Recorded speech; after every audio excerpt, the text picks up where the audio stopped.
बच्चों, आज हम पढ़ेंगे अध्याय 5 विशेषण।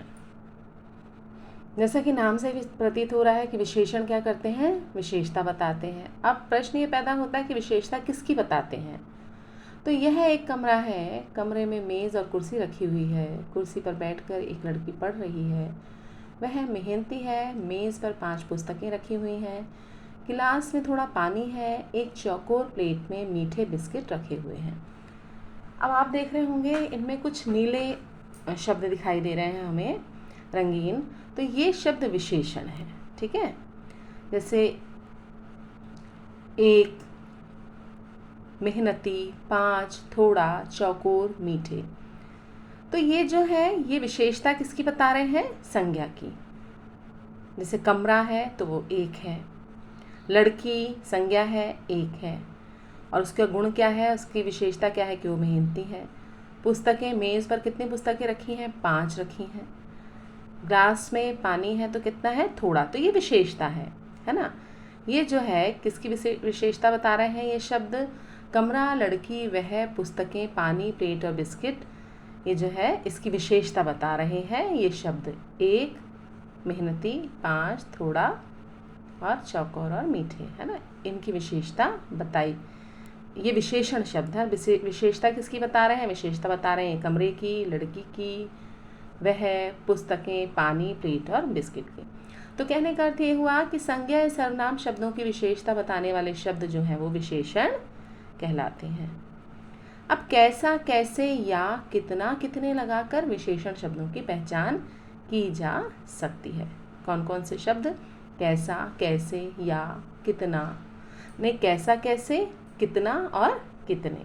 कितने कमरे तो एक, कितनी लड़कियां, एक, कितनी पुस्तकें, 5, कैसी प्लेट, चौकोर, कैसी लड़की, मेहनती, कैसे बिस्किट, मीठे। तो हम अगर विशेषण की पहचान हम कैसे करेंगे, हम कैसा, कैसे, कितना और कितने लगा करके हम विशेषण की पहचान करेंगे।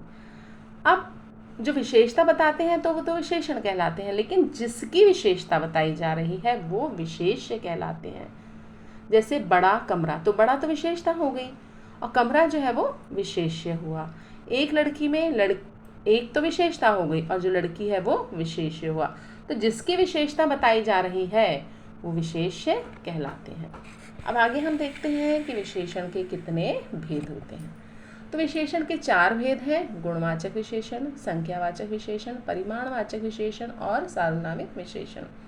तो नाम से ही प्रतीत हो रहा है गुणवाचक विशेषण क्या है, जो शब्द संज्ञा या सर्वनाम के गुण, दोष, रूप, रंग, स्वाद, आकार और अवस्था का बोध कराते हैं, उन्हें हम गुणवाचक विशेषण कहते हैं।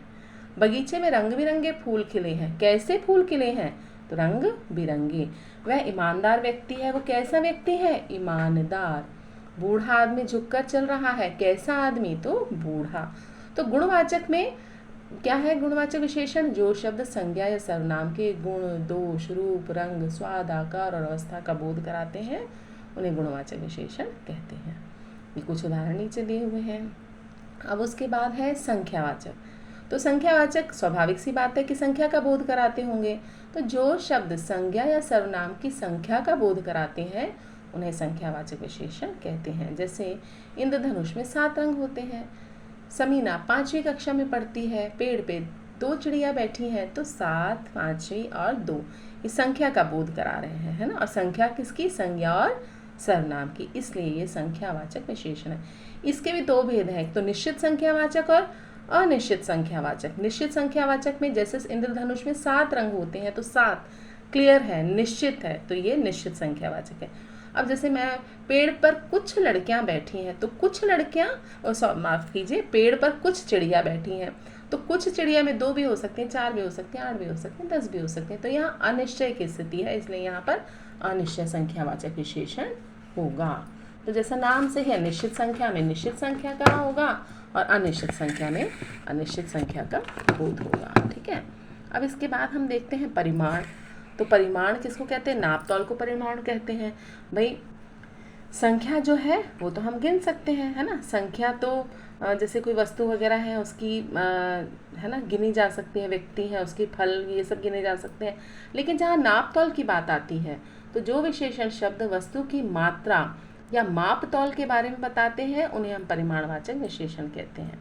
जैसे वह कमीज के लिए 2 मीटर कपड़ा लाया, रीना ने 1 दर्जन संतरे खरीदे, माँ ने 3 किलो आलू खरीदे। तो यहाँ तौल के चीज़ें मिल रही है ना, माप तौल, लेकिन या माप करके, है ना, लेकिन यहाँ पर क्या है, संख्या है। जैसे 2 मीटर कपड़ा, 1 दर्जन संतरे, 3 किलो आलू, तो ये सब तौल के या माप के ही लिया जा रहा है, तो इसको परिमाण में करेंगे हम, ठीक है ना। और जहाँ हम गिन सकते हैं तो वो है संख्या।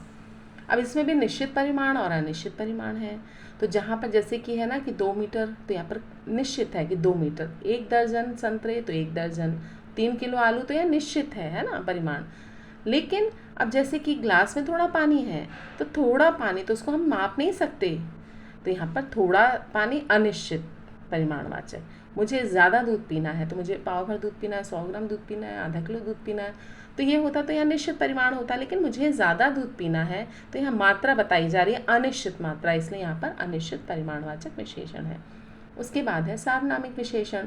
तो जो सर्वनाम शब्द संज्ञा से पहले आकर उसकी विशेषता बताते हैं वे सार्वनामिक विशेषण कहलाते हैं। संज्ञा से पूर्व आते हैं और उसकी विशेषता को बताते हैं, ठीक है। जैसे ये फूल, तो फूल संज्ञा है, और इसके पहले ये फूल, तो ये आ गया, तो ये सार्वनामिक विशेषण है।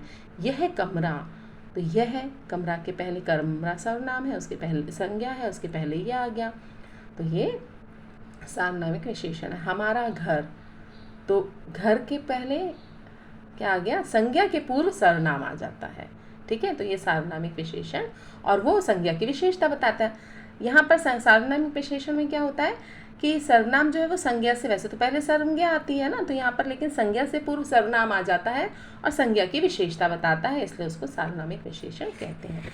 अब सर्वनाम और सार्वनामिक विशेषण में क्या अंतर है, तो दोनों में ये अंतर है। संज्ञा, सर्वनाम जो है वो संज्ञा के स्थान पर शब्द जो प्रयुक्त होते हैं वो सर्वनाम कहलाते हैं। अब सार्वनामिक विशेषण जो है वो संज्ञा से पूर्व सर्वनाम लग जाता है और वो संज्ञा की विशेषता को बताता है, तो दोनों में ये अंतर है।